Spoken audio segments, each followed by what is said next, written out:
Oh, sorry, or Maggie, are you on roll 20? No, but I'll get there. I'll give you a Okay. minute here.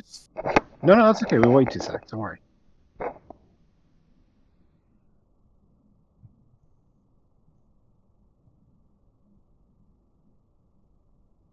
I remember we had a choice between going the sewers or the stairs, and the stairs were guarded, right?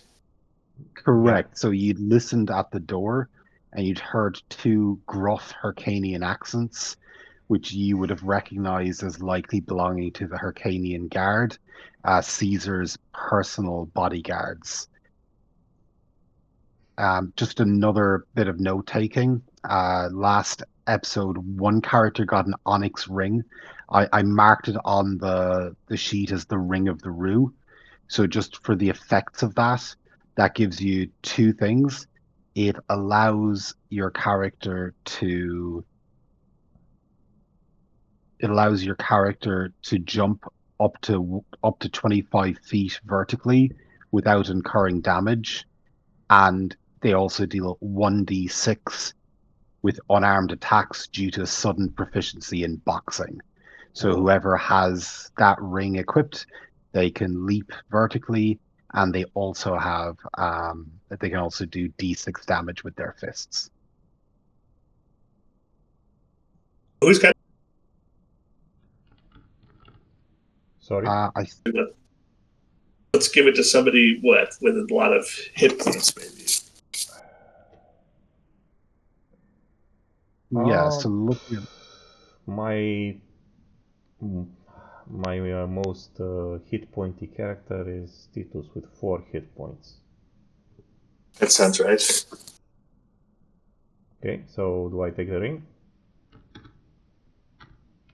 Sure. Okay.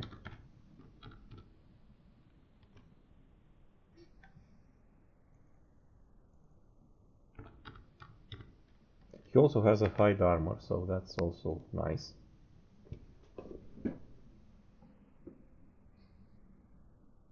So, which way are we going to go? So just to remind you on that then. So this room here you haven't entered into, but you've smelt it. There's basically just piles of piss and shit, which you think is the sewage pit for a latrine above. Um, there's this door here, which you heard the Hyrcanian guards behind. You might have forgotten it because it's quite a while ago since you've been in uh, this room here. There is a grate in the ceiling, 40 foot uh, above the floor there. Just that. So those are the three egresses that you're currently aware of.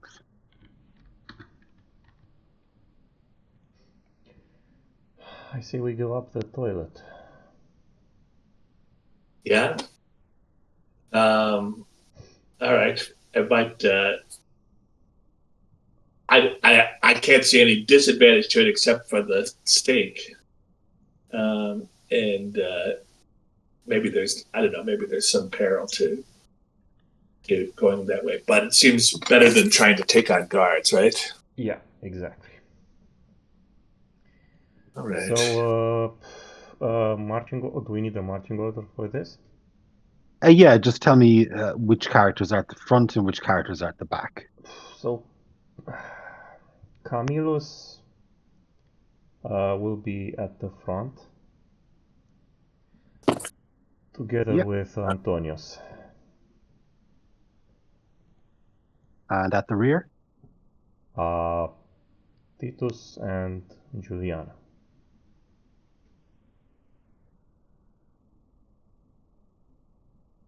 Okay.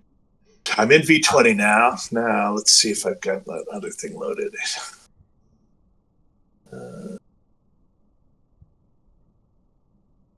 Yeah, or at least this is the. All right. That's the types of characters. I guess I'm still looking for that. It should be in bookkeeping if you're looking for Oh, the.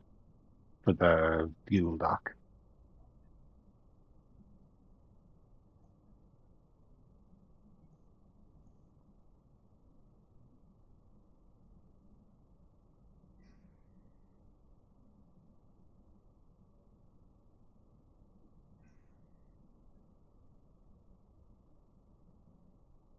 Yeah.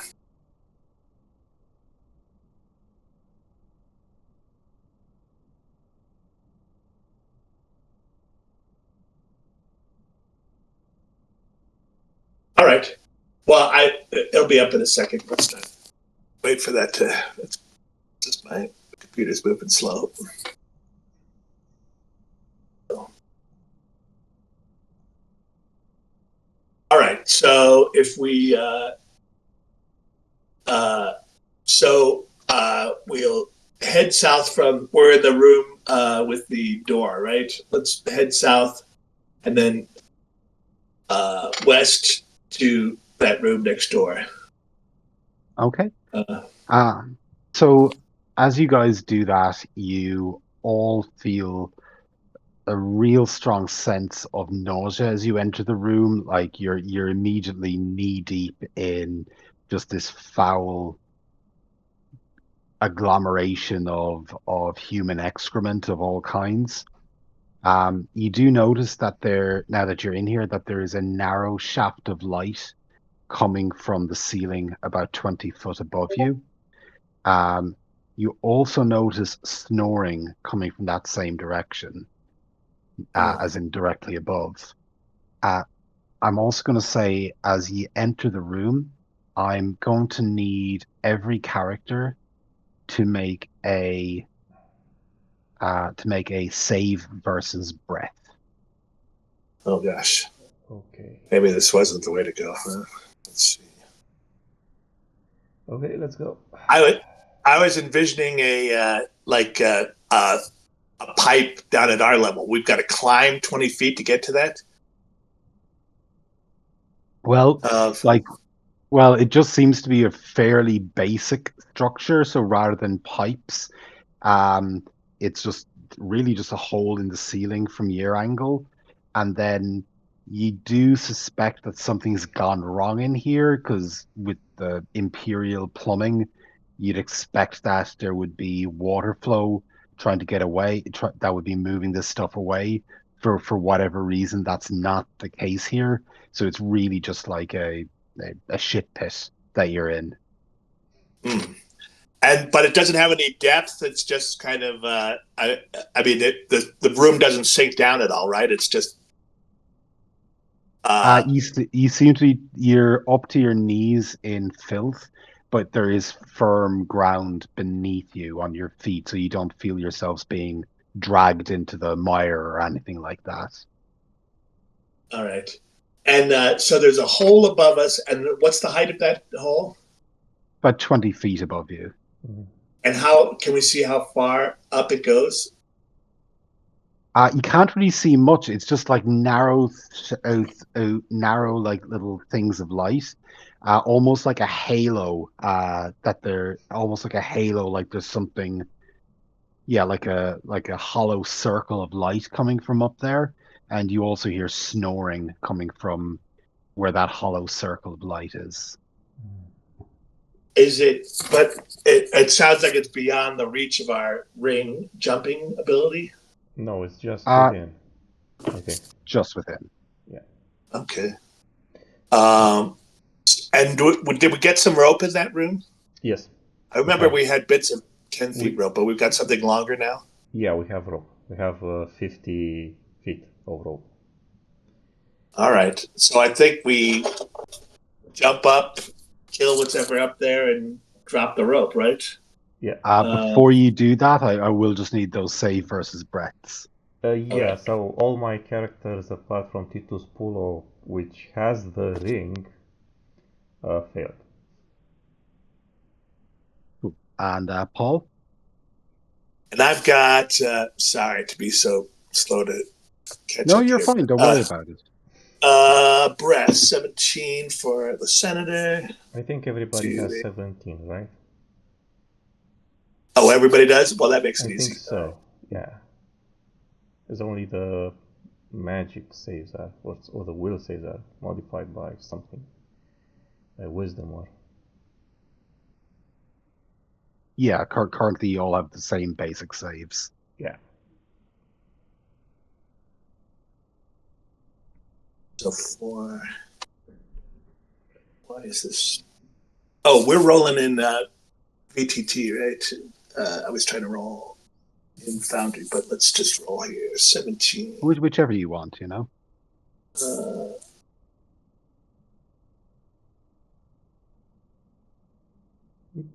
There's the no, a slash R space 4d20. Slash R, or you can use the button. So on the left side of the screen, there's a button which looks like a dice, right? You can click on the 4, right? And it automatically rolls 4 d20s for you.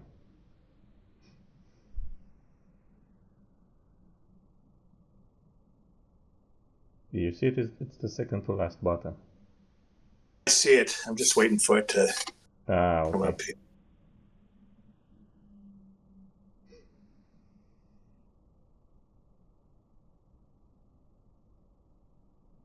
Boy, things moving so slow. Let's see. Let's try this again.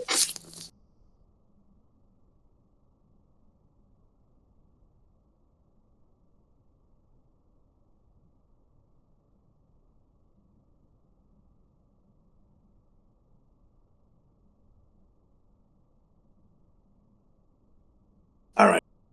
So don't hold things up. I'm going to roll here.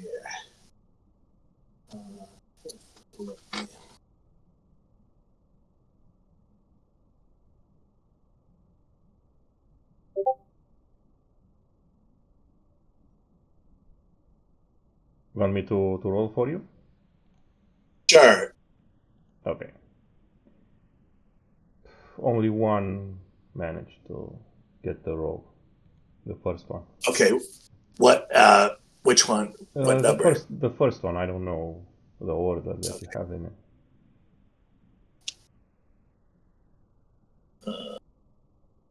All right. I think that's the Manus guy.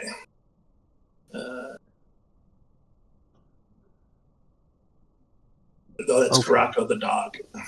That's the first one. Okay. So everyone except Titus Pullo and Karako the dog finds themselves paralyzed with retching. The the stench becomes too much, and you find yourselves just unable to move, paralyzed, paralyzed and retching at the overwhelming sensation of all that of the smell. So moving on to the next dungeon turn, I'm just going to roll for random encounters first. Interesting.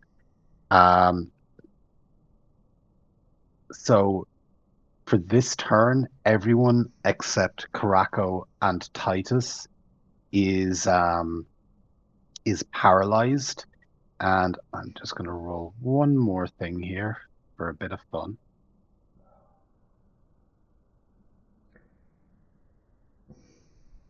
You all hear a sound from somewhere to the south, the very familiar sound of the boar-headed creature screaming, "Love me! Love me!" And I'm going to say, Titus, as you are at the rear of the party, you are and are not paralyzed with retching. You turn around and see the creature charging down the corridor towards you all. So we're going to roll for initiative as you're now in combat. Okay. 1d6. Yeah, so either one of you wants to do that. So I rolled a 2. Fuck. Okay. Okay. So Can I All like right, so try to negotiate with him? you'll have the opportunity to negotiate with him or to attempt to communicate with him in some way on your turn. So I'm just going to do the creature's business first. So yep, perfect. So the first thing that the creature does is he pulls out his short sword and attacks Titus. So Okay. Titus does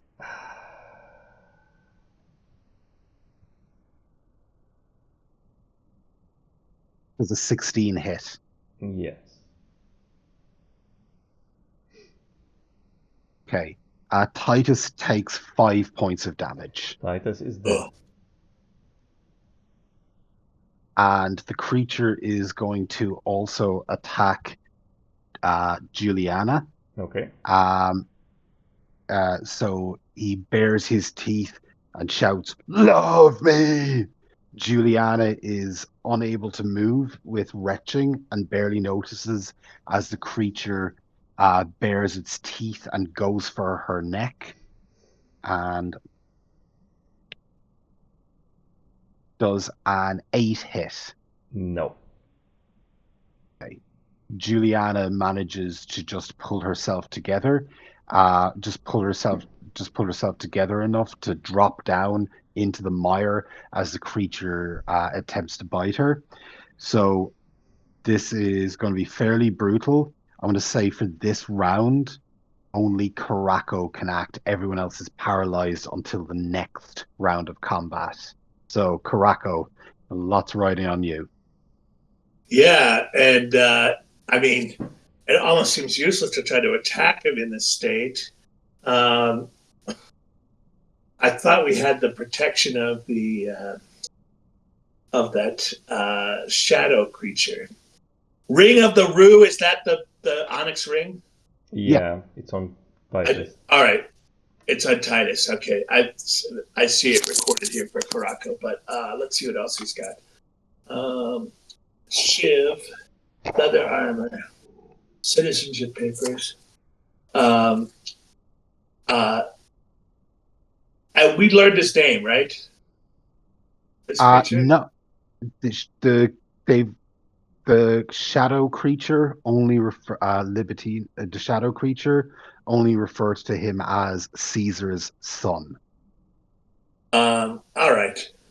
So Karako the dog, in an act of desperation, says, "I will love you, Caesar, Caesar's son of Caesar." Is that your action? I think so. I mean, it's got to be have a better chance than attacking him with a shiv. I don't know, man. Maybe he's a bully. He's just a bully. If you hit him once, he'll run away. I don't know. Maybe. Uh, the creature seems unmoved by that. I'm going to be very fair though, and if you want to do anything else in this round besides that, I'll say you still have an action left. Can he All pick right. up? Well, there's. Can he pick up the ring? Yep, if he wants to. I that might, I don't know, have some properties. Anything else that might be like a badge of office, or uh, some of these folks may have share the same blood as him. But all right, let's try the ring. Um, in fact, in this document it says that he had it originally anyway. So let's try. He lifts up the ring on his finger and commands the creature to halt. Stop what you're doing. The creature seems to pause for a second before just screaming into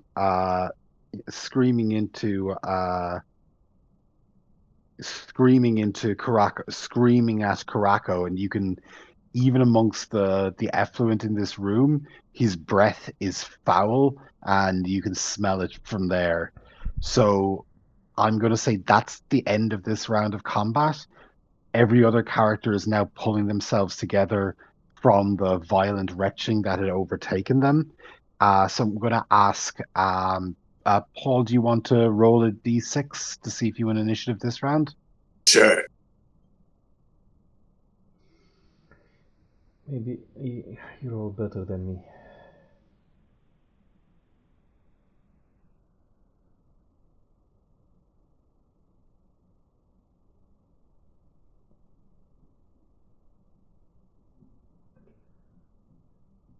I was still moving super slow. I'm not sure why, but all right, let's try this. D6.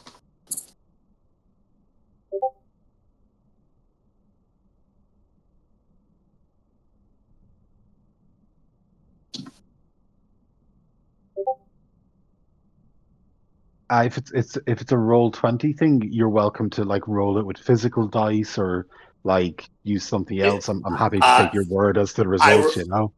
I rolled in the chat and I got a 6. Okay, all right. That's a bit of luck for you guys. So the creature is still threatening Juliana. Caraco has acquired the ring of the rue and placed it on his finger. You are all in grave danger. So yeah, what do you guys want to do? Juliana would like to move. Can you like move and shoot? Yeah, you can. I mean, that's what Juliana would like to do. Would like to step to the back of the group and try to shoot the creature. Okay, yeah, go ahead. Okay, she has a +1 to attack.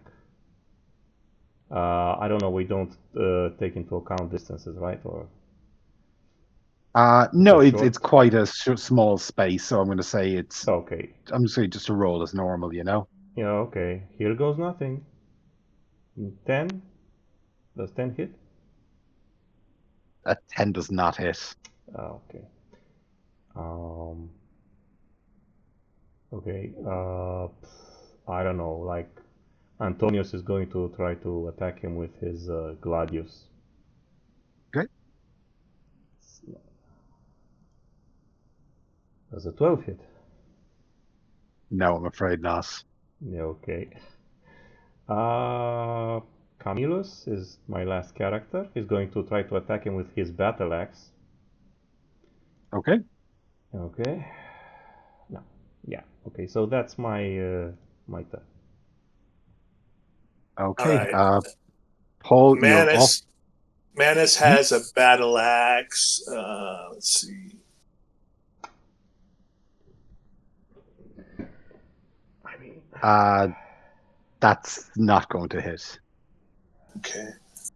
That worked though, huh? I don't know why it's not displaying here, but I hit that in the dice roller. All right. Let's see. Uh, Marcus has uh,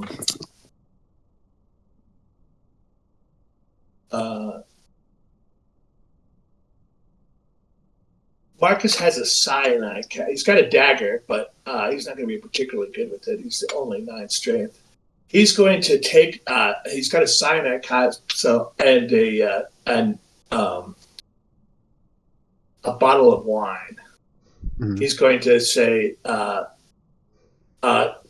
"Son of Caesar, would you? Can I offer you this libation? Um, I sacrifice this libation to you." And he drops the cyanide capsule into the bottle of wine. Okay, that's clever. The creature looks at you for a moment, seems slightly untrusting, and then he grips the wine bottle from your hand, um, looks at it curiously, and then just consumes it. And when I say consumes it, I mean bottle and all. He's bore mouth opens wide into a yawning gape. He grabs the bottle, glass cork and all, and throws it down his throat before smashing it and swallowing it, glass, wine, and cyanide and cyanide in all. There's maybe 2 seconds before the creature realizes that something is awry. You see him clutch his stomach in obvious pain,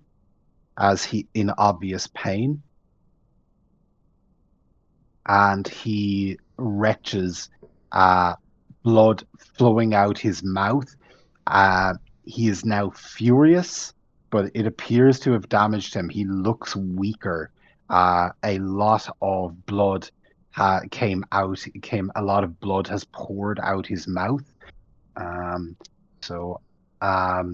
So we can say definitively that did work. That has damaged the creature. Who is looking the worse for wear after downing the wine and the cyanide. Julia thinks that this creature might be a lycanthrope of some kind, so she's going to put her lift her garlic and her silver mirror, hoping that might see if that has any effect on the creature. Just like you'd lift a cross to a vampire or something, to put some garlic out there and some silver and see if that keeps the lycanthrope around. And let's see. Caraco missed. No, Caraco tried the rig. Oh, no. Does Caraco still have a... Caraco still got a move this time. So let's see. Another shiv. Cudgel. Torches. He's... No, if Caraco has the ring that with hand-to-hand, you deal 1d6 damage. Did I understand that correctly? That's right. All right. Yeah, he's going to try to fight with that ring here. Let's try this again. Let's see if it seems like you guys can see it, even if I can't. Can you see that roll? 15. All right. 15? Yeah. 15 hits. 15 hits. Okay. 1d6. All Come right. on with a 6. Come on. I can't see these results, but A 2. A 2, not a lot. What weapon were they using? Onyx. Okay. So Caraco just sidles up to the creature and bops him on the nose, just gives him a left hook, straight up sucker punches him. Tries to brand him with the ring. And the creature, and it hurt. I mean, the creature lost a tooth or two. You definitely did damage. In fact, the creature is not looking in the best of health now. Still, doesn't look like he's about to collapse dead, but is looking like you have put him through some significant amount of pain. All right, I think that's my 4 moves. I think it's his initiative now. Didn't you have another character? Did Manus do anything? Yeah, he swung that axe and missed, right? Okay. Was he not using the Veritas mace, or was someone else using that? Oh no! Who had the mace? I didn't see it on Manus here, but we said that at the beginning, right? Let me look at it again here. Battle axe. Yeah, I don't have it listed, but let's put the mace in. Manus had the mace. All right, I don't have that listed, but can I? Well, I rolled I've already done the roll. Would the roll change using that base? No. It's okay. Yeah, it wouldn't be enough, but just it's a +2 mace, so it makes quite a bit of difference to damage and likelihood of hitting. Yeah. All right. Yeah, he swung with the mace then. Okay, cool. Is that the party's turn complete then? Yeah, mace, cyanide, silver mirror, and the ring. Yeah. All right. Yep. So it's now the creature's turn. The creature is going to firstly attack the very brave man who just punched it in the face, just straight up socked him. So that's not going to hit. So Karako manages to dodge as the creature swings his short sword at him. Uh, Great. the cre- the creature is still kind of furious at the person with the balls to punch him, so he's going to try and bite him, which I really doubt's going to work. I'm assuming 8 doesn't hit. I don't think so. Let's see. Armor class is 9, and he's got leather armor, so I don't think we've calculated it. So he's probably, Yeah, I would say, yeah. 11. I think. Okay, so yeah, the creature misses with both attacks. So we're going to move to another initiative roll. If either one of you wants to roll for the party, and I'll roll for the monster. Go ahead, John. Okay. Yeah.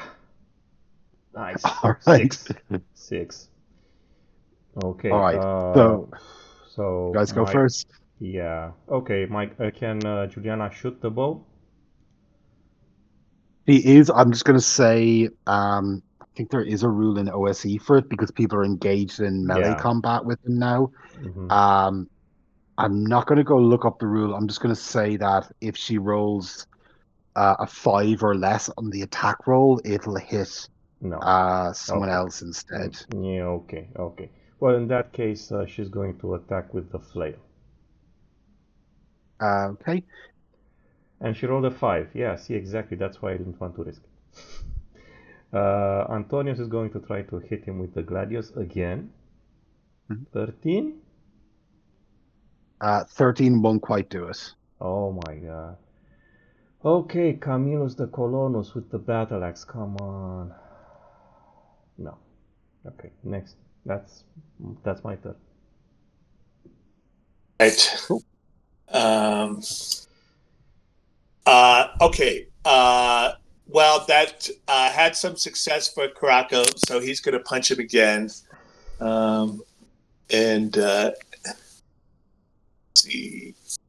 You're going to have to tell me what the results 14. are. 14. All right. Does that hit with the ring? What's your strength score? Oh, for Karako, it is 11, so no pluses. Okay. 14 hits. No, okay. All right. So D6.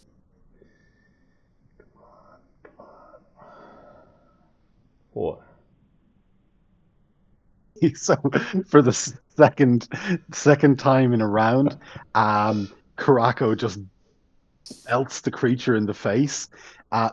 This really hits hard. The creature's head snaps back and he spits out a few teeth as you do that.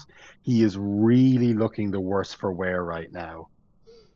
All right. Manus is going to come in with that mace and try to finish him off. What was that? Just a 10.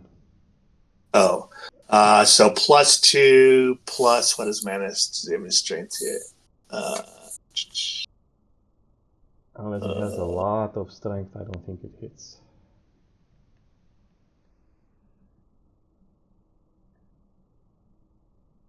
+13, so +1. +3 total. So 10 plus 3, 13 isn't going to do it. No.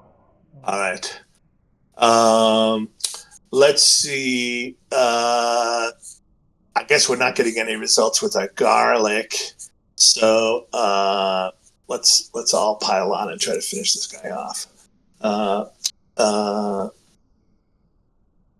Fine. Marcus has got a dagger. I don't see any other weapons on him. But Yeah, he'll try to give Caesar the Ides of March treatment here with his dagger. No. Ain't gonna Nope. do us. Nope. And then Juliana Crispus. No. She's also got a dagger. Nope. Probably won't be enough. Nope. All right. That's my 4. Okay. And yeah, sorry. And John, did your characters already go? Yep. None of them hit. Okay. Okay. Welcome to level 0. Yeah. Okay. So as you suffering under that onslaught of attacks, the creature looks quite bloodied, in particular being punched twice in the face by Karako, has really screwed up his face more so. You can see places where there's bruising, where there's possibly a fracturing of his misshapen face. I just rolled a morale check for the creature, and he flees down the corridor. Can Juliana take one more pot shot at him? Um, I'll tell you what, yes, it's going to depend on initiative, actually. So do you want Okay. to just roll initiative really quick? Okay. 5. Pretty good.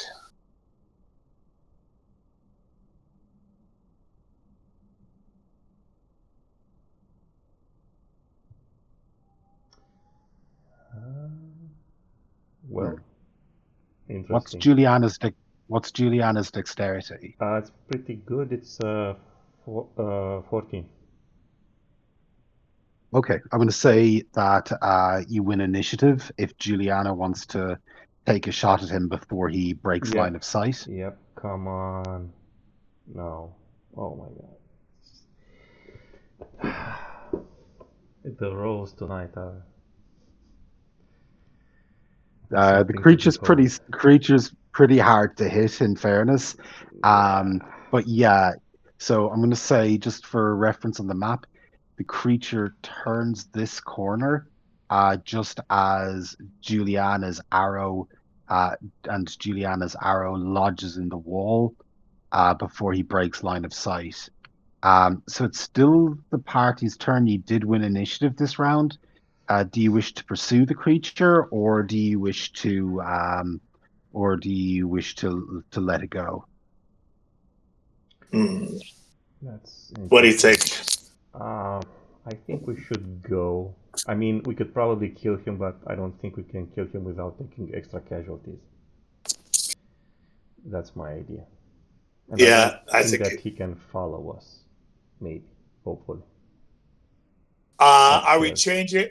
If we're gonna have to struggle with this retching the whole time, though, are we better off going the other way?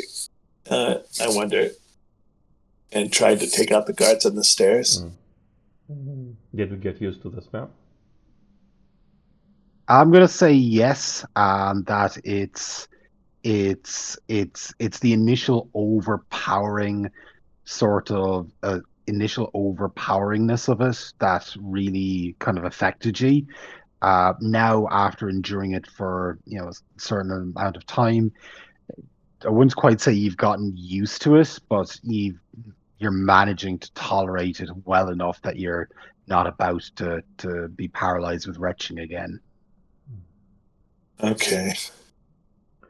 Um, Well, so my characters are going to loot Titus's body because Okay. he had a light armor. So Antonius is going to take the armor. Cool.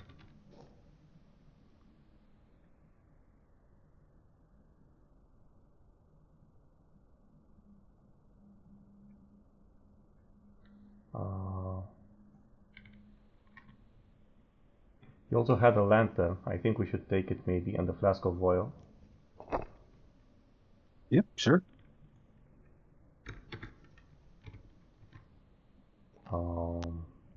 The onyx ring is gone. Into your name. Okay, I'm just going to take us the other items. I think that they are petty. A sheet of papyrus, ink, beeswax, silver mirror, hunting horn. Are these petty items? I'm going to say the hunting horn isn't. That takes up a slot. Okay. And actually, I'm going to say the horn and the mirror take up a slot. Okay.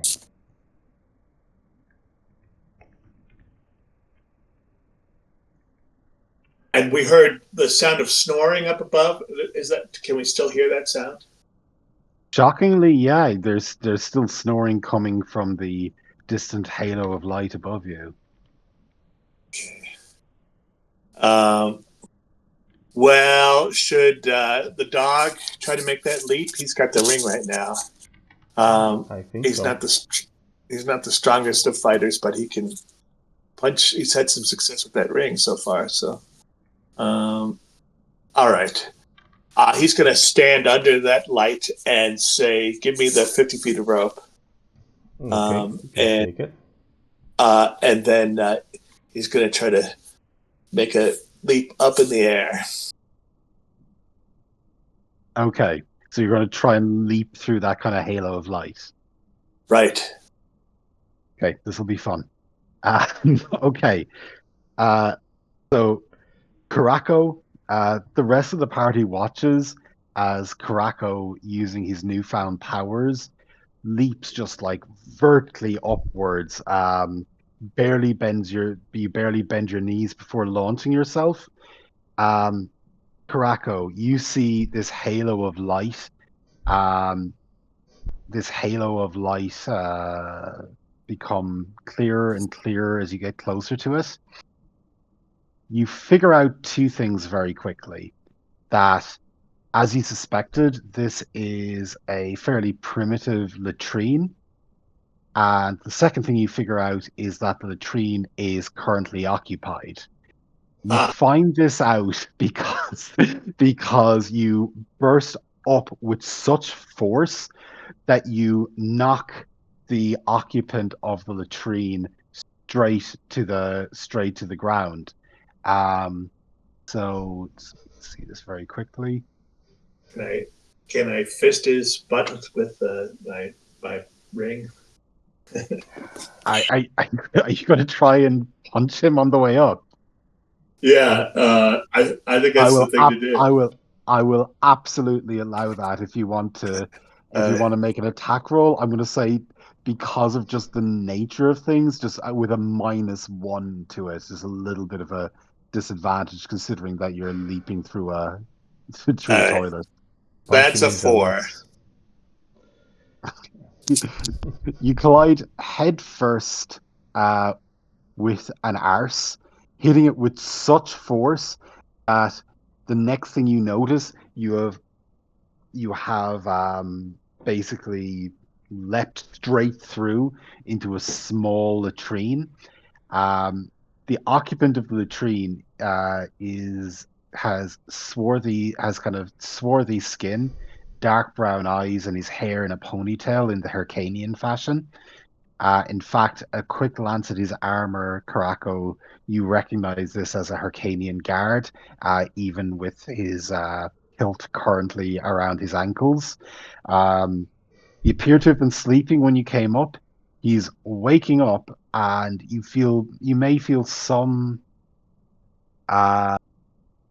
sympathy as he wakes up from this drunken haze, having basically been punted across the room by you. He's lying in a heap in the corner, visibly disorientated, trying to figure out what's happened. While Karako, you've managed to not quite leap into the room on your feet, but you've grabbed the latrine and are standing over it, being stared at by this very confused Hyrcanian guard.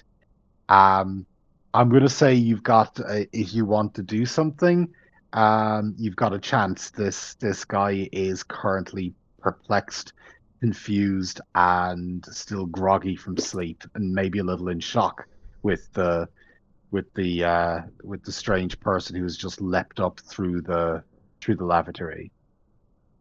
Well, the dog has 11 strength. I wonder if that's enough to toss this guy down the hole that I just came up, or if I'm better off just trying to punch him with my ring. I think I'm just going to try to do. Does he have a weapon in hand? Not in hand currently. You can see in the corner of the room that there is a. See it there. There is a spear, a longbow, and a shield resting in the corner of the room. He currently does not have any weapon on hand. And what kind of armor? He's wearing chainmail of some description. Ooh. All right. So I'm going to use my initiative to grab that spear and shield. Okay. So I'll add +1 to your AC. Yep. And that hopefully will deprive him of any weapon. I think I just fumbled. Yep. Fumbled. Okay. You grab the spear, but your hands are still slippy from the pile of crap that you have just emerged out of. So I'm going to say that that causes you to drop the spear. You lose your grip on it. So I'm going to say now the guy has had the chance to kind of get his bearings. So I'm going to roll initiative. Do we hear commotion from above?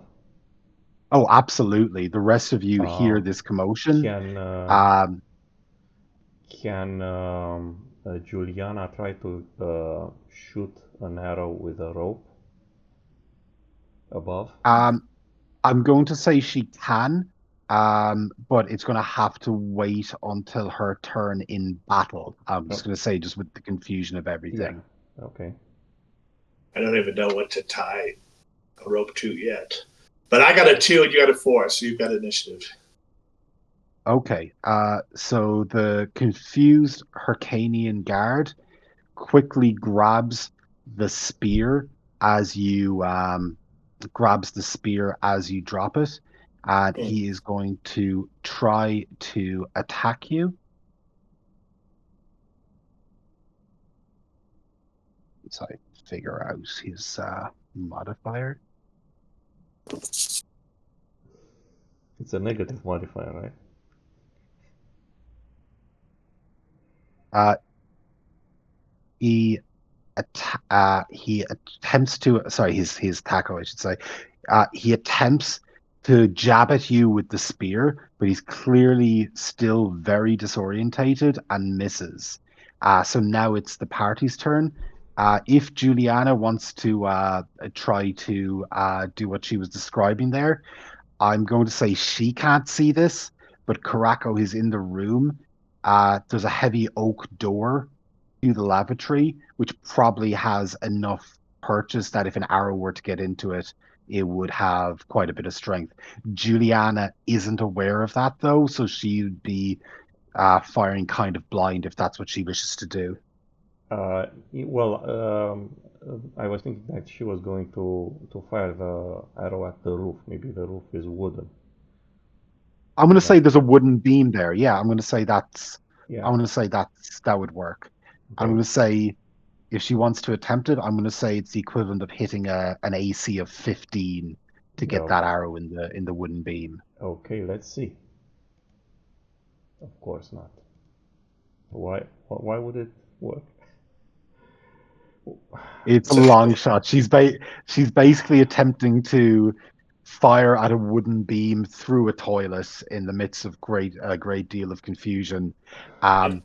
She gets it through the toilet, but the arrow and the rope just land on the floor. If it makes any difference, though, there is a rope tied to an arrow next to Karako now. It's just not secured to anything. Right. Well, he's going to let's see, attack with his ring, but he'll try to step on that rope, to at least kind of keep it up here with him. And he's going to punch this guy in the face.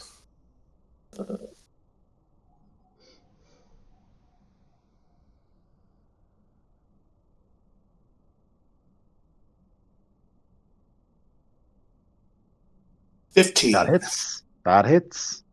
All right.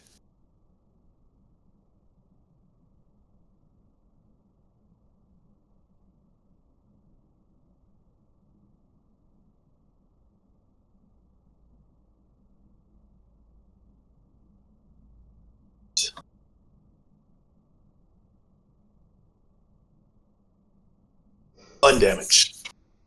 Okay. This guy's day is not going well.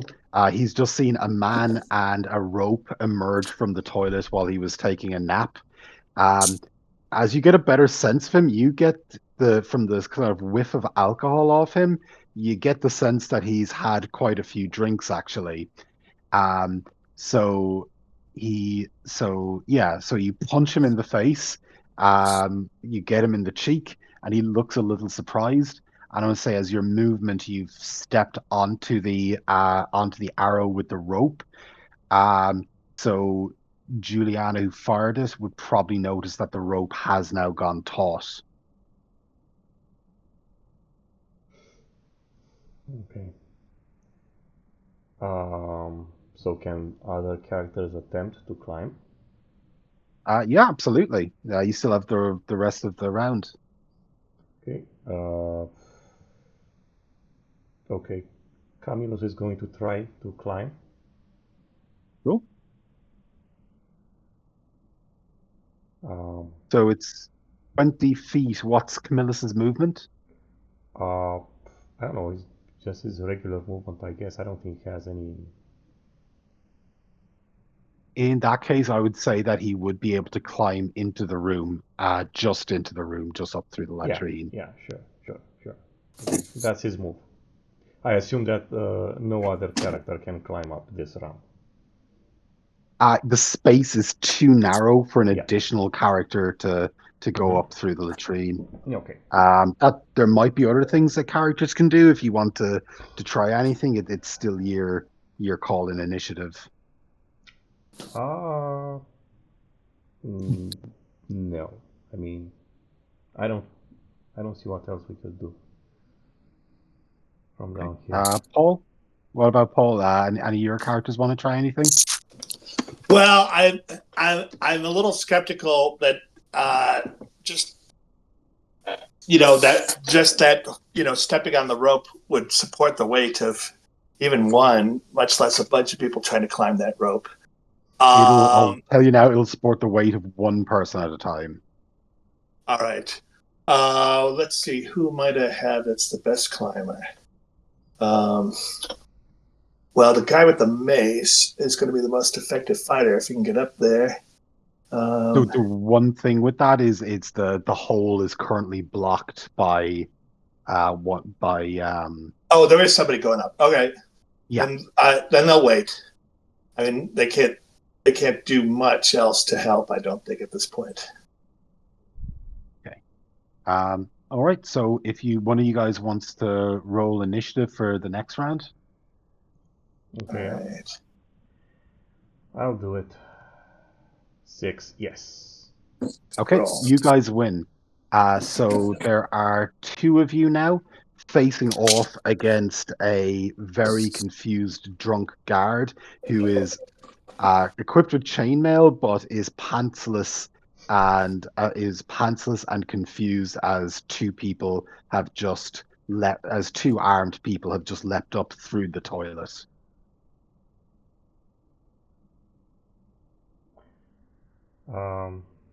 The dog is going to take another punch at him. Okay. 19. Oh, 19 absolutely hits. 2 damage.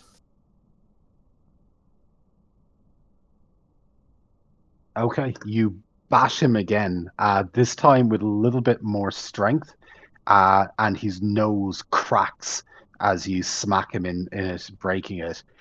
He's looking a little bit dazed, and his initial shock is now looking a lot more like worry. Mhm. Okay, Camillus is also going to try to swing at him with his battle axe Okay. and miss, I guess. 11. Does he have any No, no, no, strength or anything on top of that? no, That's not quite going to be enough. no. Um, okay. Uh, so another character can climb, right? I say the guy with the mace Yep. should do it. Yep. Is that a dexterity roll or anything? No, it's just gonna be 20 feet of movement up the rope. All right. That's what they'll do. Manus will climb the rope. Okay. So Manus pops his head over the latrine, as a very, very fearful Hyrcanian guard uh, is looking more and more worried in the corner, with his kilt around his ankles. Do you guys want to do anything else on your round? No. I just wanted to say that this is a very big latrine. If he's got a extra move, uh, and his hands aren't full, he's just got that ring. Can he grab that spear, try to keep the soldier from being effective with that spear? I mean, he might not be able to pull it out of his hand, but even just holding on to it should be. He I should would be able. say that that would be an action. That would be a full action, Uh, and just since Jan brought to my attention, this room is actually pretty small. You can maybe fit two more people in there before it's incapable of holding any more people, you know? all right, it's his move then. Mhm. Okay. All right.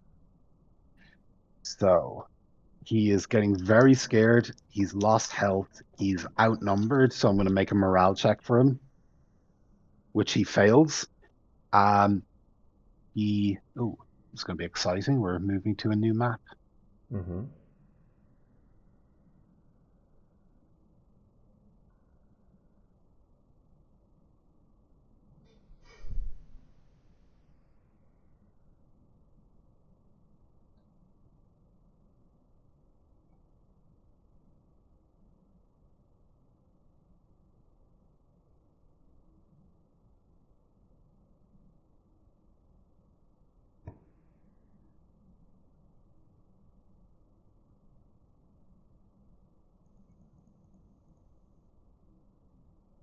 Okay.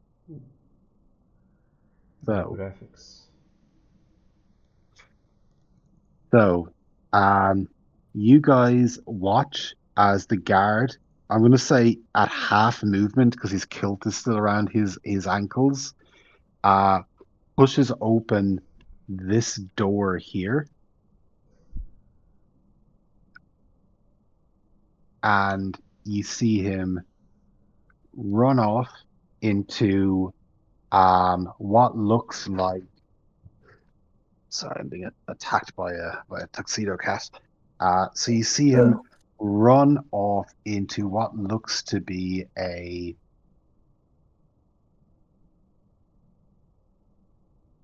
peristyle. Uh, get there.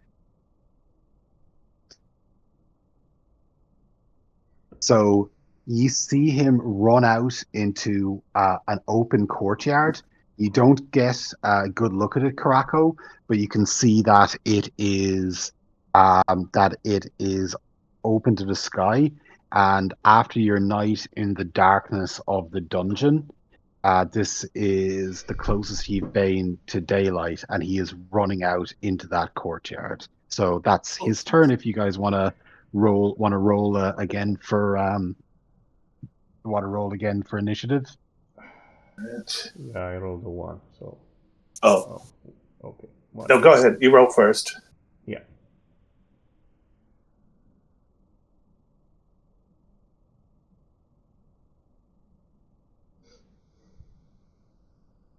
Okay.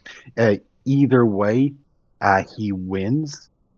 So you see him uh, running fairly slowly. Again, he's still got his kilt around his ankles. So I'm going to say he gets about as far as here, and you can hear him shouting something in Hyrcanian. You hear him saying, "Comac, Comac, Comac, Michoy, Comac, Michoy." And as you do that, you can hear in the distance what sounds like laughter and music. But that's all you see for the moment is this Hyrcanian guard with his ankles around, with his kilt around his ankles, trying to escape from the assailants who are leaping up through the toilet. I'd say we try to follow him and shut him up. Right. Okay. Can we run? Uh, yeah. I mean, I can grab. There's a bow and arrow still sitting in this room, right? Mm-hmm. Correct. Yeah, there's a longbow and 2 arrows. Uh, that might be the better way to go. Although I don't. If we move, that rope is not secure anymore, and we can't really bring any other people up. The two Uh, arrows are the 2 arrows I was referring to are actually in a quiver next to the longbow on the floor. So that's in addition to the to the arrow that Caraco is standing on attached to the rope. right. But to grab that bow and arrow would take my whole action, right? Joel, I'm going to be generous and say you could use your movement instead to do that if you'd like. All right. Well, I will grab that, knock an arrow, and take a shot at him as he flees here. Okay, go ahead. Nice, nice. 18. Nice. 18 hits. D6, 5 damage. Nice. Okay. So as he attempts to scuttle away, crab-like, trying to pull up his kilt, was it Caraco who fired us? Yes. Yeah. Yeah, Caraco, just cool as a cucumber, picks up the longbow, loose is the arrow, which strikes him straight in the back of the neck, and you just hear the "Comac Michoy! Comac Michoy!" as he collapses to the floor, dead. Well, hooray for that. Now, is there something that I can tie that rope to quickly? The door knob or something like that?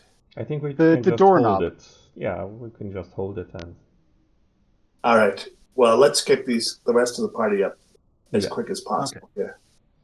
Yeah. So we're And just going to. So I'm just going to say, if we could just take a quick 5 minute break there, I just have to ready some things there. If you just want to take 5 minutes to grab a cup of tea or use the bathroom or whatever, and we'll pick up in 5 minutes time. Sure. sounds good. Okay, perfect. See you in a few.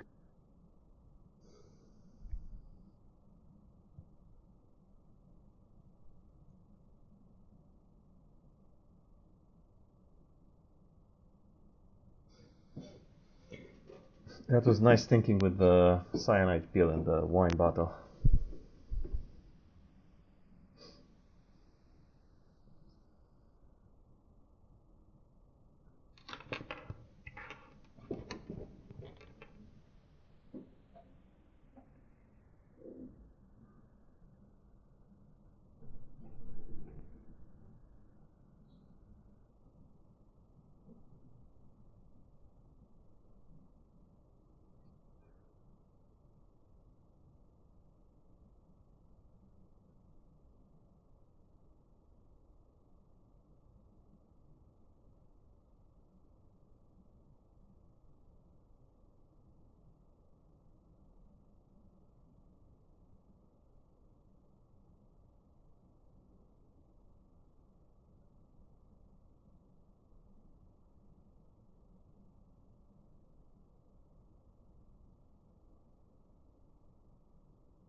I'm back.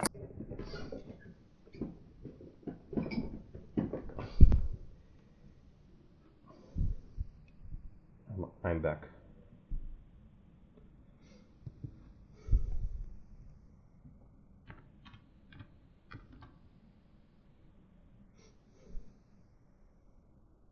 Okay, cool. Yeah, all right. Everybody good? Yep. Yeah. Okay. Yeah, so I'm gonna say, yeah, I'll maybe describe the scene a little bit more in a moment. You were saying you were having everyone, yeah, so if you just want to let me know what your characters are doing, we'll say in particular the ones that were Mhm. below ground when the all the exciting action was happening. I guess we're Uh, climbing the yeah. rope one at a time, right? Yeah, we're just climbing. Yeah. Okay. So, does any one of your characters have higher dexterity?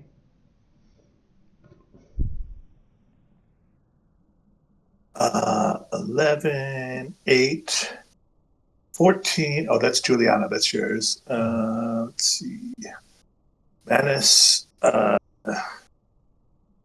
got an 11. Okay. Um, I don't know. Maybe Juliana should take the longbow, and one of your characters can take her short bow. And I can give you. So we have. She has 18 arrows, and you have one more arrow. So I'd say I don't know. Maybe you take 9 arrows, and she can keep 10 arrows. Sure. And maybe one of your characters, maybe Karako, can take that guy's armor chainmail.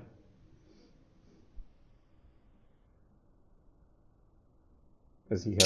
Have we moved out into that space yet? Okay.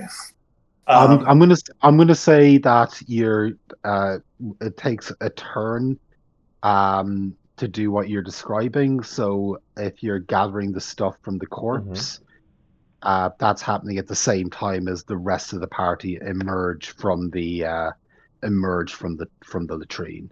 Mm-hmm. Yeah, so we want to strip the guy and throw him in the toilet. Okay, so you're stuffing the body down the toilet. Yeah, I mean, does he have anything interesting like keys or something? I don't know. No keys, no gold, just the weapon armor and the Mm-hmm. shield.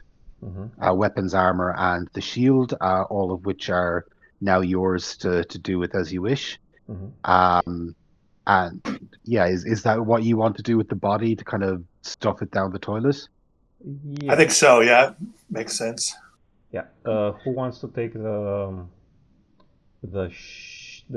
spear? And I guess the shield maybe. Like the spear is good because you can attack from the second rank, correct? Correct, yes. So Okay. any one of your characters want to take the spear, or if not, let's. Sure. Marcus will take that spear, Okay. uh, the senator, uh, and then there's a shield, right? Yeah, and there's Mhm. also a shield. I don't know. Should we make one guy very tanky? So the It guy. well, the guy with the mace. I was thinking, um, give him the. He's got hide armor, so that's not bad. And But chain is um, even better. yeah. Oh, well, sure. Let's see. All right, let's put chain on him and not on Karako, and give him a shield. So let's see. If he starts off at 10, that's going to give him. 14, I believe, right? I think that's right. It's So two for the chainmail plus one for the shield, isn't it? Or is it three for chainmail? chain is 4, I think. Oh, nice. Okay, yeah, Oh, Chain is 4 points. nice. okay. Yeah. Uh, it's also heavy. It kind of slows you down. But okay. So 15. Mhm. So you said that he had a Nice. hide armor initially. Yeah, yeah, yeah. So if none of your other characters need it, could you give it to one of mine? Sure. If you need it, keep it. Yeah, no, you can take that. Okay, thanks. Going to give the hide armor to poor Camillus. Now up to 11 AC. Okay, it's pretty good.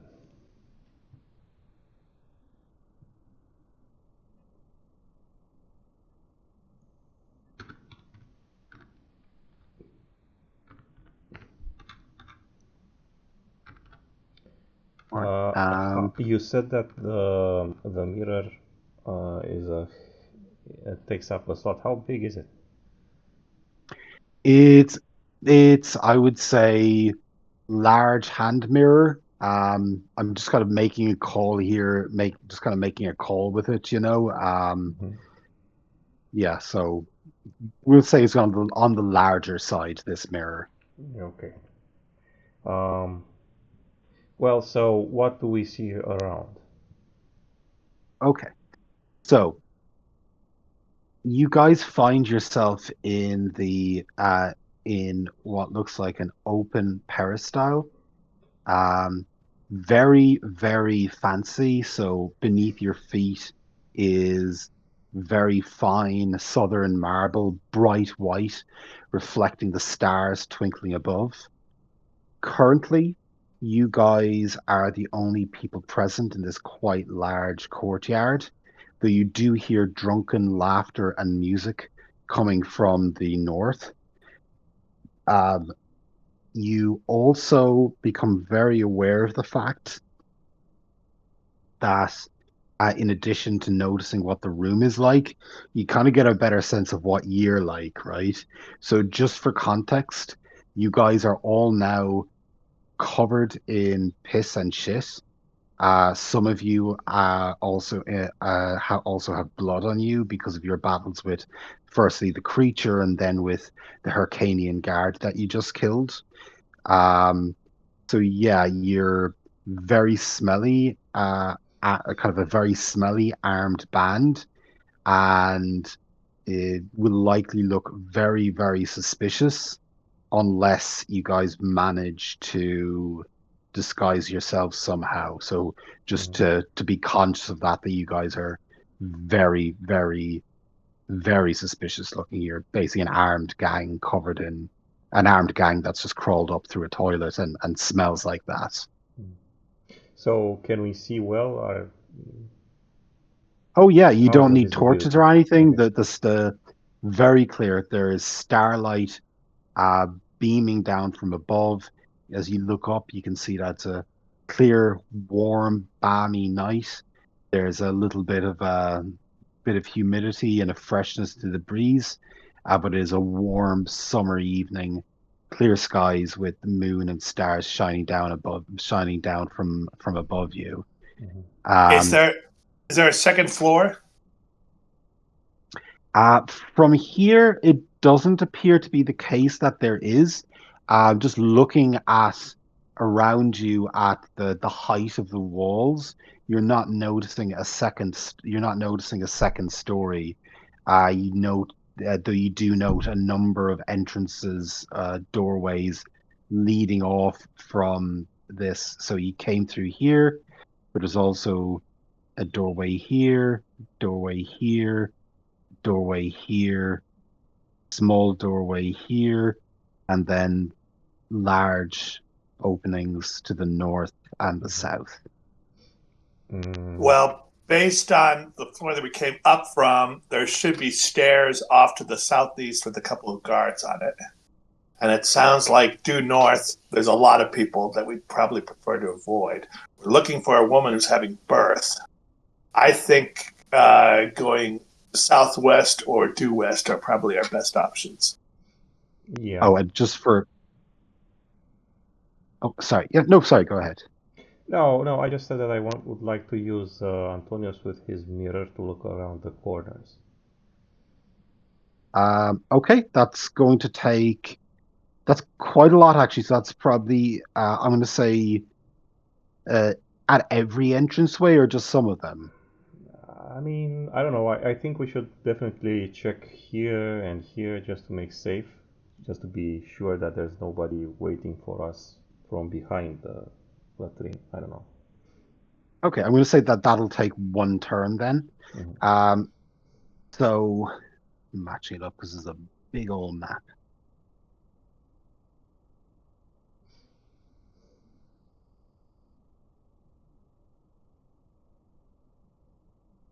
Okay. Uh, so you very carefully use your mirror to look around. Did you say was it here and here, or was it No, here? yes, here and here around these corners so that Sure. there's nobody waiting for us.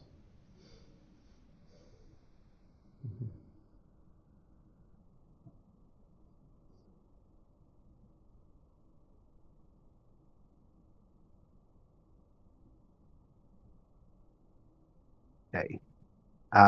So you look through your mirror. You can see in this room, as you briefly glance into it, 100 lit candles surrounding some sort of statue. There is nobody in the room, it is empty. You just see a statue surrounded by candles. Uh, Looking out here is a bit of a different story. So as you look out, you can see um, bright moonlight illuminating olives and mulberry trees. And it looks like, again, you're just glancing through the mirror. Uh, you can see and you can see into what looks like a very beautiful garden. In terms of people, I'm assuming that you're kind of being quick and stealthy, so you're not hanging around too long. But you do see in the garden, um, here, Mhm. uh, four Hyrcanian guards who look to be drinking and chatting. Uh, you don't get a full kind of view of the garden. You just get it's a quick, very quick glance at what's going out there and kind of, I suppose, identifying threats. You do see four Hyrcanian guards just down here.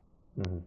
I was also wondering, and it now dawned onto me. Antonius is a spy, so I don't know. Maybe Hmm? he could like disguise himself as a Hyrcanian guard. Can he speak Hyrcanian? I don't know. I'm saying as a spy, he probably has languages. Do you know what? I'm going to roll a d6. Hmm. And if it's a one, two, or a three, he knows Hyrcanian. Okay.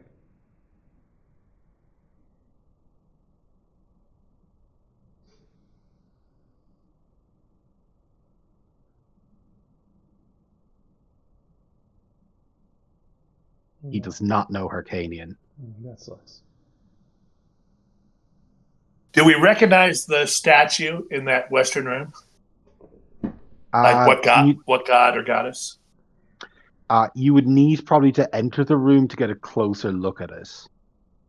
All right. And no exits. We didn't see any exits in that western room. You did actually. You got a quick glance that there was an opening here on the west. Oh, this is the room with the statue in it, Yes. the very southeast. So we haven't looked through with that western portal yet. Not yet, no. Okay. Um, Can we also take a glance here to the west? Sure. So, as you are you using the mirror for that? Yeah. Okay.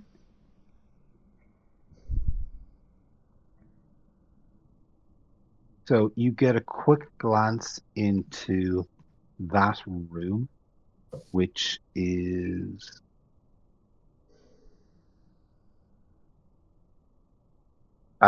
so you get a quick glance of a Spartan chamber, not particularly large, but crowded with more than a dozen iron cots and a few flimsy plywood chests.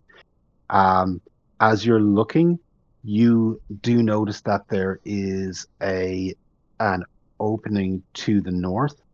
Um, that there is an opening to the north, and this room is empty. There's from your quick glance through the mirror, there doesn't appear to be any enemies in there, So or friends, or foes, or anyone else.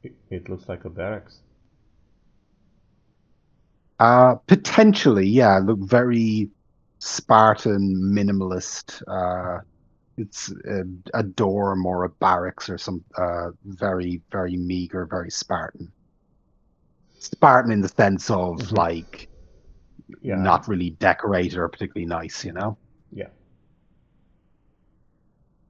I think that going through the statue room is our best bet right now. Okay. Barracks are likely to lead to other soldiers, right? Yeah. Uh, and that's definitely not what we want to put. So let's go through here to the southeast, the room Okay. with all the candles. Okay. As you do that, um, I just want to get a quick update on marching orders. So, just again, who's in front and who's at the rear. I think Manus is now the tank. He'll be out front. Mhm. And I think Okay. I'll put the dog next to him. Okay. So Manus and Karako up front and taking up the rear. I'm gonna say Camillus and Antonius. Okay. Perfect.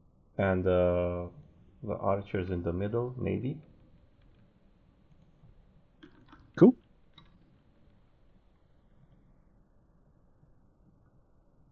All right. So as you enter the candlelit room, uh, you get a better look of the statue, which is made of cold white marble, proud and muscular, with its head obscured behind a brass mask covering its entire head, which depicts two identical bearded faces facing in opposite directions. And you would Janus. all recognize, yeah, correct. You would all recognize this as Janus or Janus, the god of thresholds and a very important Mm-hmm. domestic god. Mm-hmm. One of So them. does it look like that mask is removable? It does actually, yes. All right. The dog is going to try to quickly grab that mask. Okay. So you lift it up off of the statue bearing it. So again, just because with this being a very contained adventure, I'm just going to, when you acquire a magic item, I'll just tell you what it does.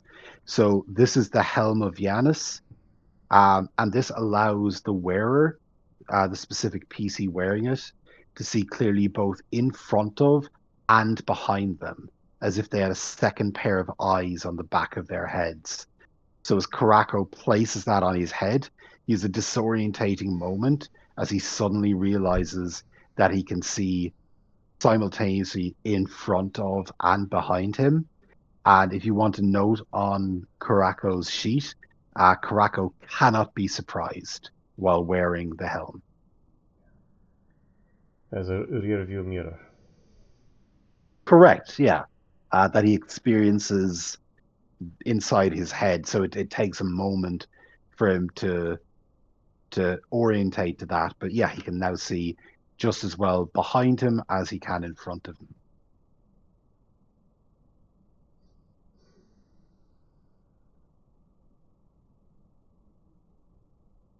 Okay. And if we look through here, That room is pretty bare. So what you see as you glance in there, it's a relatively large room. It's covered in shelves, most of which are empty, but a few of which seem to contain sealed jars and stoppered vials.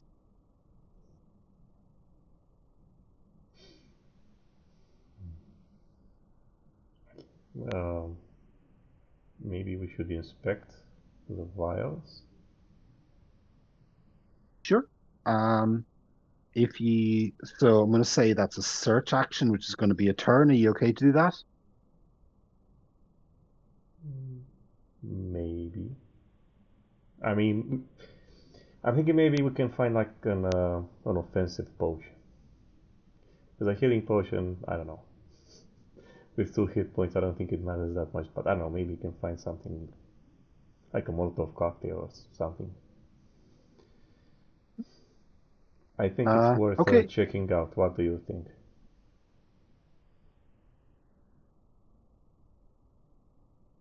Is it worth uh, using up a turn?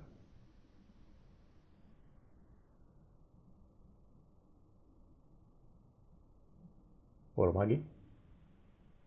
Paul, you there?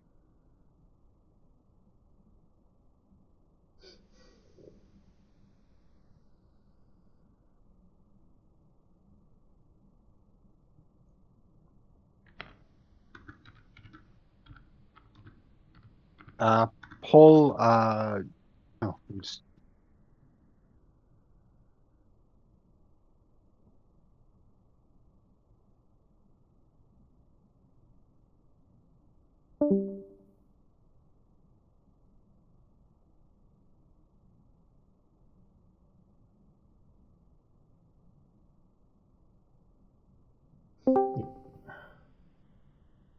Hey.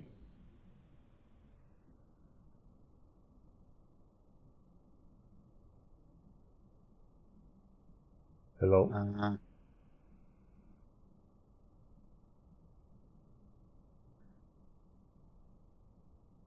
going on?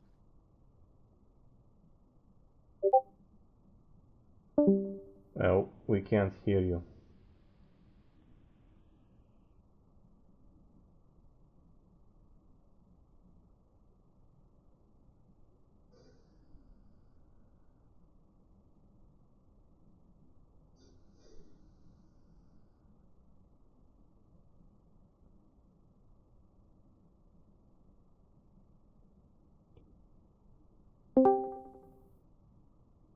Can you hear me now? Yeah, Yeah, we can hear All you right. now, Paul. loud and clear. Yeah, I don't. I kept saying, "Yeah, let's go for it. Let's spend Yeah, that turn," and you guys couldn't hear me. yeah, yeah. Okay. Okay. Just a question. Does this? Yeah. Is there a door here? No. So this room, so no, there's a doorway there, but not a Okay. door. And there's no door here either, right? Correct. Yeah. So Yeah, that it's kind of sucks. That kind of sucks. That Anyway, I think that we should some of us should wait here around the corner just in case somebody Yeah, and comes. actually, in the statue room, Manus and the dog will watch that entrance while other people look at the jars. cool. Yeah. Okay. So yeah, you guys kind of carefully sift through the jars. I'm gonna say Cosmas, as a spy, has some knowledge of what he's looking at here, knowing his way around tinctures and the like. So in the shelves are three small vials of clear liquid. Uh, Cosmas immediately identifies that as laudanum, Hmm. and mechanically, in this game, taking a vial of laudanum allows the character to ignore all damage for one turn. Wow. Okay. Mm, One of us already has one laudanum. I saw that in the. correct. So some of you Oh, would have began with this. interesting. I don't have any. I think I mean, I think your characters are a bit tankier. At, um, Well, like you said, I mean, one hit is kind of the. But yeah, let's. How many? Three. 3, Three yeah. vials. So All we right. have 4 in total. So, Yeah, I'll I give mean, one to Manus, but I'm not going to give one to the dog. okay. So, The idea is that the dog is the one that's under the geas to make sure that yeah. the creature gets born, and Okay. so we kind of want him to die at some point. So It's not going He well. He's doing incredibly. yeah. yeah, yeah. I mean, maybe it's the At this effect of stage, the to me, GS. Karako is almost the protagonist. Yeah, Yeah. he's covered in magic and leaping through toilets, and yeah. Just punching monsters to death. Yeah. But what if that GS is contagious, right? Maybe if what if it passes from the Yeah, we don't guy want to that for somebody sure. else? Yeah. Okay, so don't you want to take another vial? So each of us can have 2? Oh, there's four. All right, Yeah, sure. yeah, let's. I'll give another one to the senator. There. Okay, and just make sure to note that on the sheets. okay, I'm going to give one to Antonius and one to Camillus because they're more fighter types, I guess. But wait, there's more. So there's Oh, 3 small vials of that. mm-hmm. You also see a jar filled with a milky white substance that again Cosmas identifies as Eris milk. And Eris milk is a salve that heals 1d4 of damage. There's just one jar of that, one use of that. Mm-hmm. All right. Let's give that to Julia Crispina. Eros milk. All right. Cool. And just I'm not keeping an eye. Are ye noting all this on the Google Doc as we're going? I Uh, am, although I'm not Okay. really keeping very good slots. But yeah, No, we can worry about the slots later. so many slots Yeah, and so many characters, it's very difficult to keep track. I get that. Don't worry about that so Yeah, much. yeah. So in a I've noted them on my own TXT file. I'll upload it on the Google Docs perfect. at the end. That's great. Yep, that's perfect. Yeah. So the other thing then, you also find a stoppered bottle of thick crimson liquid. And again, Cosmas recognizes this as being Samnite Rage. So Samnite Rage is a drug that induces a wild fury for 2 combat rounds, giving +5 attacks and damage, but all attacks against the person under the effects of Samnite Rage automatically hit without having to do it to hit. oh my. Okay. Well, Uh, maybe that's the one to give to the dog. It sounds like it makes him more likely to die. yeah. He's only got 1 hit point, so. Uh, It maybe. is in essence, with 1 hit point, it's in essence a death sentence. Yeah, yeah. All right. Well, maybe that's how we'll accomplish that. All right. But wait, there's more. You also find a flask filled with a bluish goo. Cosmas seems immediately almost recoils when he sees it because he would recognize that as unstable chthonium. So chthonium is a dangerous and unstable explosive that explodes on contact with fire, dealing 3d6 damage in a 25-foot radius. Holy moly. So, Whoa. but it is liable to explode prematurely if shaken or dropped. Mm-hmm. Who's our best dexterity? Juliana? Yeah, I think I that goes think. to her. Yeah. Although with my rolls it doesn't matter, so.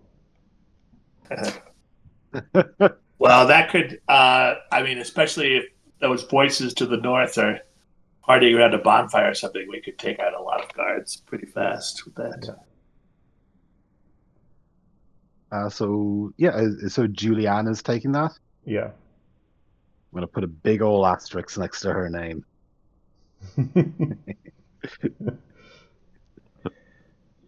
She's a bombshell, yeah. TPK Uh, with one fumble. Yeah. and the last thing then are four small boxes filled with a sort of grayish powder that smells slightly sulfuric. And Cosmas recognizes this as Mephite's venom. Mephite's venom is a powerful toxin, odorless and tasteless, and if consumed, the person taking it must save versus poison or immediately die. And Yeah. each of those four boxes contains enough to kill 10 grown men. So I'm actually gonna post this into the play channel on Discord, just to have it all the descriptions there handy for you. 2 secs. Does the spy want to take that? Uh, yeah. How many how many boxes? 4 boxes? 4 boxes. So I think we should spread them around. Okay. I think.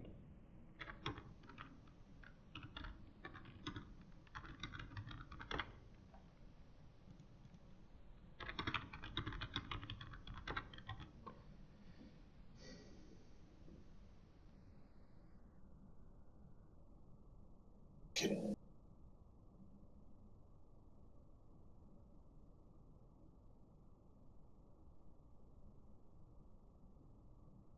It's venom.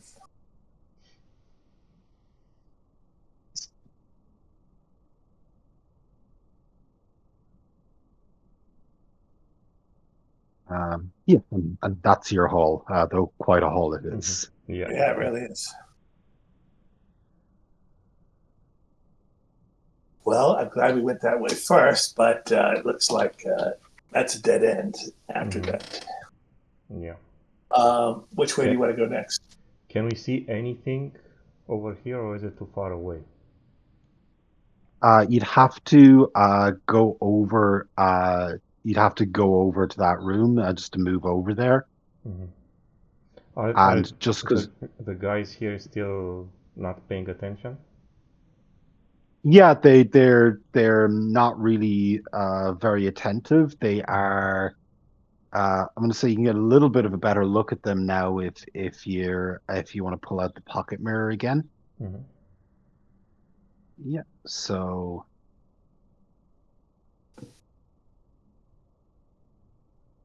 Do they have torches? no, but uh that they don't really need them. It's the night is actually so bright and moonlit that that it wouldn't be necessary. Uh so Yeah, so you see that they are kind of leaning against, there's four of them. They're leaning against kind of these vined freestanding columns, just sort of casually leaning back against these columns, and they're passing around a large flask. I'm going to say you get a little bit more this time. I'm going to say if you want to, uh, yeah, I'm going to say you get a little bit more this time. So you see in the garden, you get a better sense of it as you peer out. So you see that there are actually Okay. two structures in the garden. Uh, just reveal a little bit more there.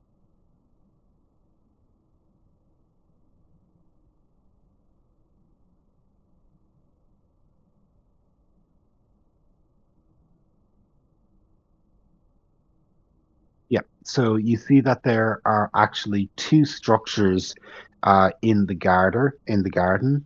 So the first one to the left is a long wooden shed. The other one to the right is a kind of a squat brick building. Now you also notice the high wall, 14 foot high, that appears to be encasing the garden. Now you mentioned torches, while the four guards kind of hanging out here and drinking and chatting are not bearing torches. At 15-foot intervals, all the way along these high outer walls, you do see torchlight coming from Hyrcanian guards who are patrolling, who are stationed on the wall. So there are up here around the walls quite a lot of Hyrcanian guards every 15 feet or so. Now, they are looking away from where you are. They appear to be looking out for intruders rather than escapees, but you would cop that very quickly that those walls are very well manned, though the soldiers manning it appear to be focused on the opposite direction. Just staying with the garden then, you do also notice that around where the guards are, just a little bit to the south, so I'll actually indicate here on the map. So the guards drinking are here. 2, 3, 4. Down here, you see an unusual bush. Now the entire garden is filled with, olive trees and begonias and all sorts of beautiful flowers. This one stands out quite a bit because this is a bush that actually appears to be made of silver. So the leaves of the bush are actually bright, shining silver. But as you can see, it is within earshot and eyeshot of those four guards. Well, that squat room might be our destination, but it seems like a risky place to go. Yeah, I don't know. Would a woman who is about to give birth be in such a place? I don't know. Maybe we should explore some more. I don't know. Maybe I don't know. I'm thinking that if she's his sister, maybe she lives in a better looking place. How good does this building look? Is it? It doesn't look fancy. I mean, it's Yeah. well constructed. I mean, it's a perfectly uh, functional looking building. Mhm. It doesn't look like tumble down or anything, but likewise, it isn't particularly fancy. It's much more functional looking compared to the kind of white marble villa that you're kind of looking out from.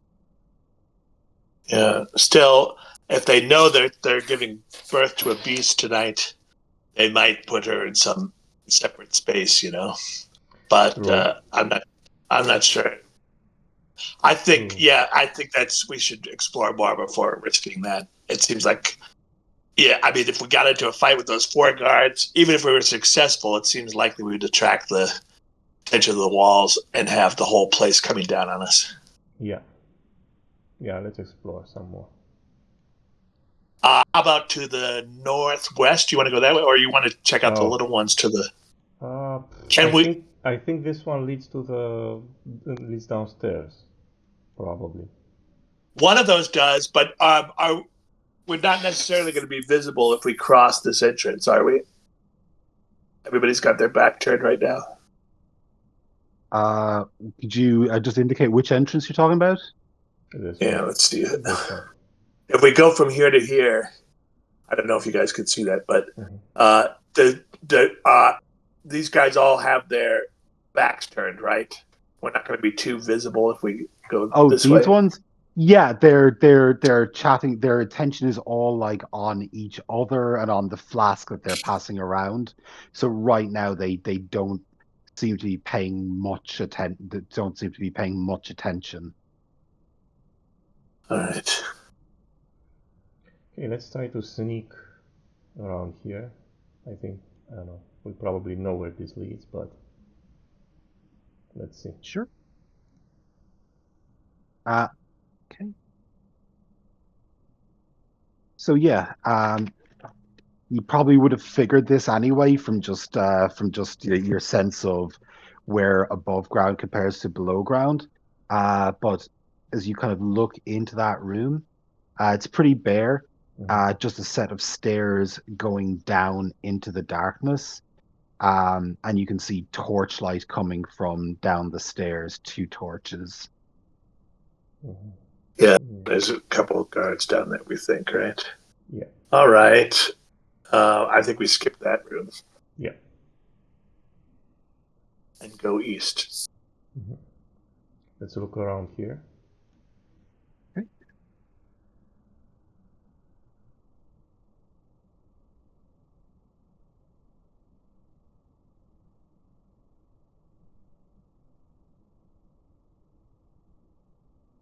Okay.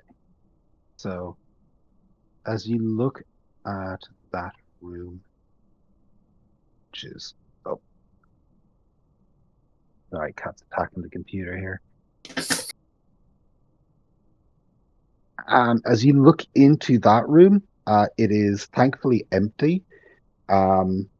It is empty and undecorated, uh,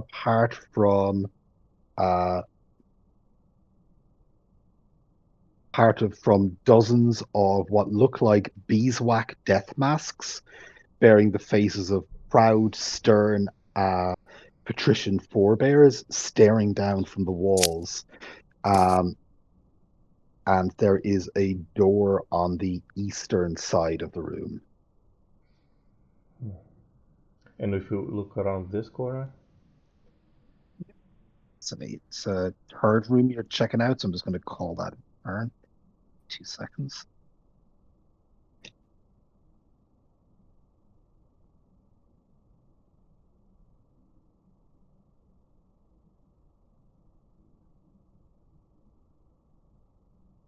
So this one is the most magnificent of the rooms you've seen so far. So magnificent purple curtains drape a bed covered in rich silk sheets.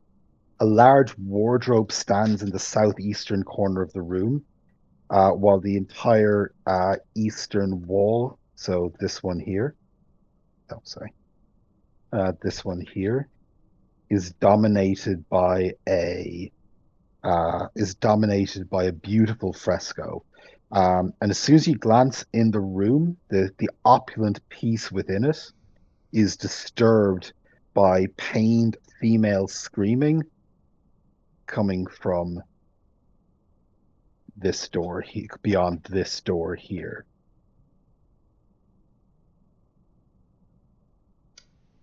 um, I guess that's where we need to go, maybe.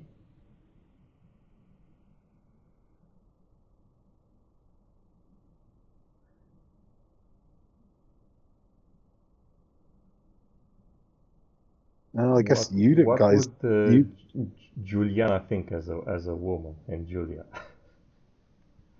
uh Juliana and Julia are living in a at a time and a place where childbirth normally took place within the home, and in which women, whether as sisters, mothers, aunts, cousins, helpers, friends, neighbors, would often have been present during it.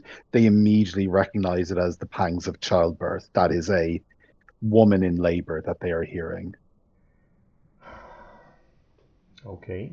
Um, can we listen at this door a little bit better, or does it have a keyhole or something? It has a handle, but there doesn't appear to be a keyhole for it. Hmm.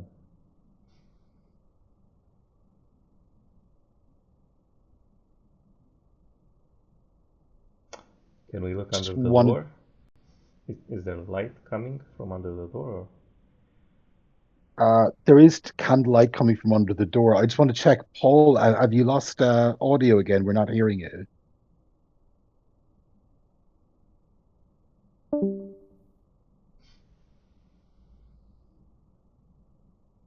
He's just restarting.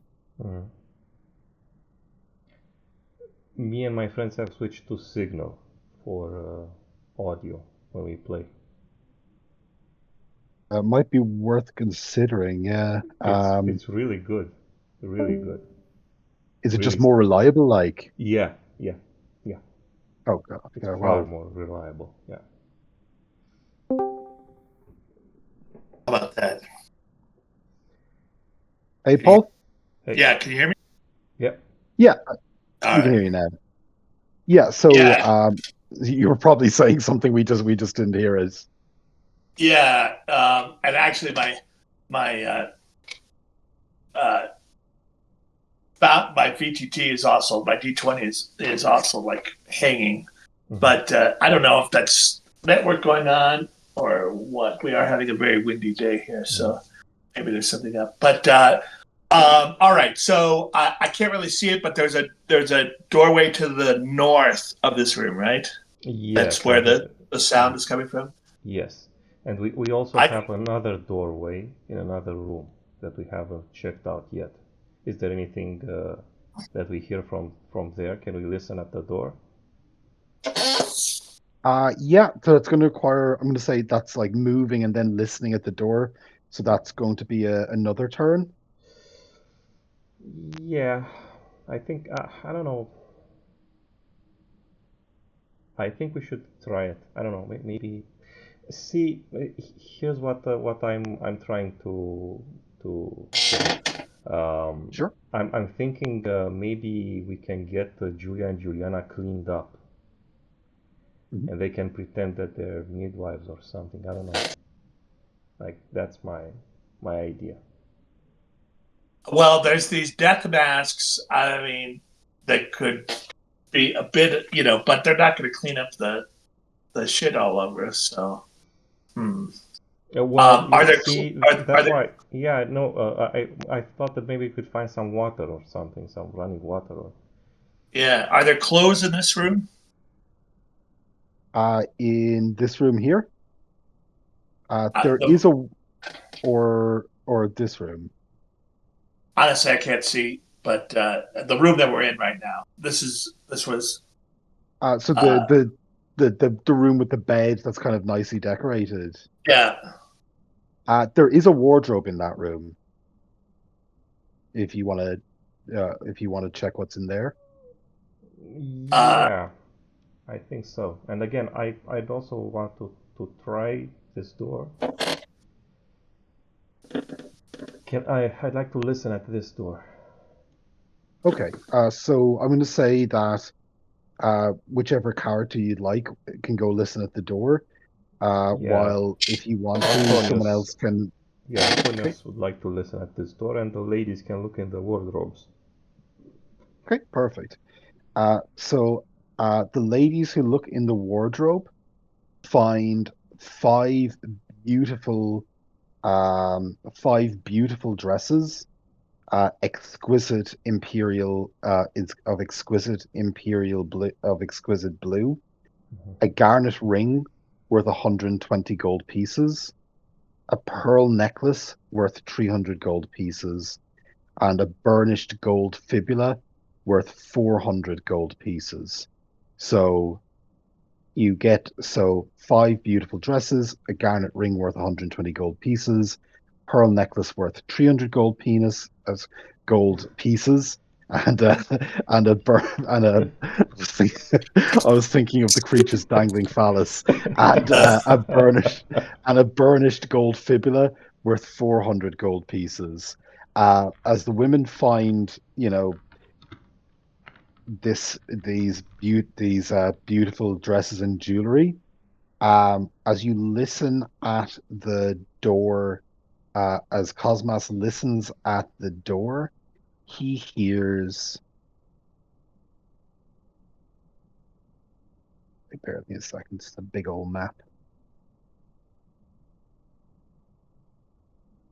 you hear cruel laughter. You Mhm. hear cruel laughter from beyond this door. Mm, Is that okay. the same door where the sounds of childbirth, or that's the other door? No, it's the other one. Okay. Well, will these robes fit anybody or just the women? They'll fit anybody, but they're very clearly like female attire, unless I know, unless they would look odd unless because they're dresses rather than robes. I would say they would look odd on a man unless maybe he was maybe androgynous looking, or maybe he had a wig or something else to kind of better the disguise. So they Or a would fit, spy. but Or a spy. a Yeah. spy, a professional spy, would likely manage to pull it off. I'm going to assume that Cosmas doesn't have a beard, if that's what you're asking. Well, no, because he's a spy in the Roman Empire, I assume, and the Romans shaved, so he doesn't have a In beard. that case, in that case, he is clean shaven, Yes, and of course. I'm going to say he's slightly androgynous looking. That's just a Uh, feature of his face. he's quite petite. He only has 5 constitution, so. Perfect. So yeah, so Are there Cosmas, if he isn't inspected especially closely, and if he has a wig, may Uh, be able he, to wear. he doesn't have a wig, but maybe you can find something to make a wig out of our items. are there any basins or water pitchers or olive oil in this room? Yeah, I'm going to say there is a pitcher. It's there is a pitcher of wine and a pitcher of water, like a liter of each, and some cups on a small side table. Mm. So not enough to So, make I a mean, bath. I don't know how well it would work, but we could poison the wine and the water and try to get a cup of it into the lady having, you know, giving birth. Well, Um, we want her to give birth. That's our point. She has to. well, Um, she's gonna give Caraco birth. does. Well, Yeah, correct. Caraco, exactly. yeah. Because he's under Aegeus, but that's doing the will of the shadow being down Yeah. below. I think the rest of us think that another of Caesar's beast born into the world is a terrible thing. In fact, I think that was our main mission: was to we got to stop this thing from being born. I mean, you don't. I'm going to say your main mission is to escape. Yeah. Yeah. Whether That's the you point. also, Yeah. whether But you, I don't but know. whether you want to also take on that is absolutely down to you. It's OSR. So if you want to make that an aim for yourselves, absolutely. I'm going to say it's secondary to the goal of escape. You're in danger as long Mm. as you're in this villa. So the only question is, do we trust that creature or not? That's the whole point. Do we trust the demon or not?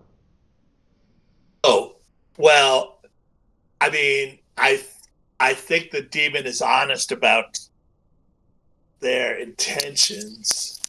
I can't remember. The demon didn't want this beast to be born, right? No, that's the No, point. He It she did want it. Did she wanted it. right. She did want it, right? Yeah, she Okay. told us to make sure, to make absolute sure that it is born. Yeah. All right. Um, well, with that, I mean, I was scheming on how to get into the room and poison her, but I guess we don't care about that then. Um, let's uh, uh, let's look. Maybe I don't know. Do we want to look to that eastern door, or do we want to go back out and head to the north? Well, there's some evil laughter from Yeah, that other door. That I don't think we want to go there. yeah. That's all we know. I mean, we don't know how many guards there are or anything, but Mhm. evil laughter. Um, might be Maniacal more. laughter. Might be Maniacal more. laughter. What if it's Might, Caesar? What if it's Caesar himself? well, I think we'd all like to kill Caesar. Yeah. Yeah.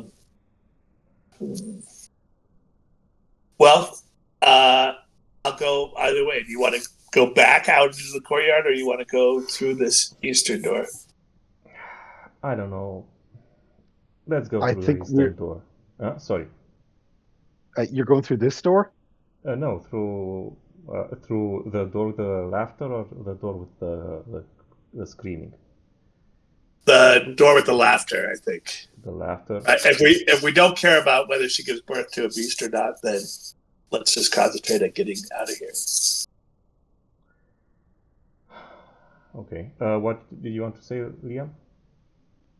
I was just gonna no, I was just gonna confirm. So it's through the laughing door or the screaming door. I don't know. I don't know, man. Okay, I've got the map up now. Which one is the laughing door? North. Uh, North. North. Okay.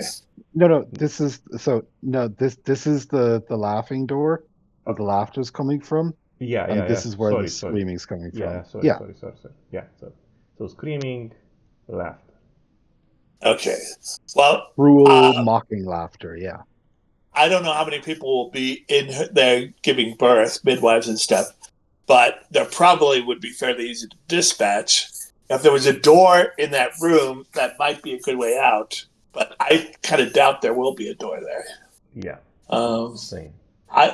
I think we're better off going there or going back all the way over to the barracks and try that way.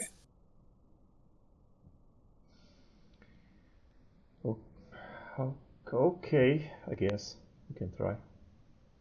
I was thinking we could try to poison the water or wine and give it to the midwives or whoever's in there, or try to administer it yourself. But I think we do take that a couple of cups and water and wine with us, and prepare each with some poison. So Antonios got and a Juliana are going to take a dress each. Perfect. Yes. Okay. And the spy's going to dress up too. Yeah. All right. Can we wear the dress over the armor or not?